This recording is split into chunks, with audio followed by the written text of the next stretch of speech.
మీరు ఇంట్లో చేసే దోసలు హోటల్‌లో టేస్ట్ గాని, హోటల్‌లో కలర్ రావాలంటే ఎలా చేస్తామనేది ఈ వీడియో లాస్ట్ వరకు చూడండి. మేము చేసే దోసలు మంచి కలర్‌ఫుల్‌గా ఉంటాయి. అలాగే టేస్ట్ కూడా చాలా బావుంటుందండి. దానికోసం నేను ఒక గిన్నె గుండె పప్పుకి 4 గిన్నెల వరకు రేషన్ బియ్యం వేసుకొని నానబెట్టుకుంటాను.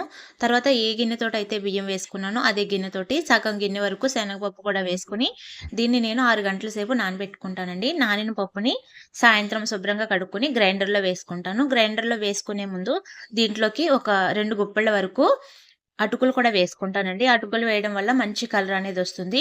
టేస్ట్ కూడా చాలా బావుంటుందండి. ఈ శనగపప్పు వల్ల కూడా టేస్ట్ అనేది చాలా బావుంటుంది.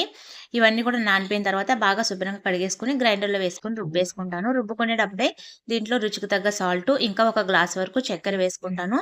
దీన్ని మెత్తగా రుబ్బుకొని నైట్ అంతా కూడా అలా ఉంచేసుకొని నెక్స్ట్ డే మార్నింగు మనము ఏ లూజ్ అయితే కావాలో ఆ లూజ్‌గా చేసుకొని దోసలు వేసుకుంటే సరిపోతుంది. సూపర్‌గా వస్తాయి. నచ్చితే లైక్ చేయడం మాత్రం మర్చిపోకండి.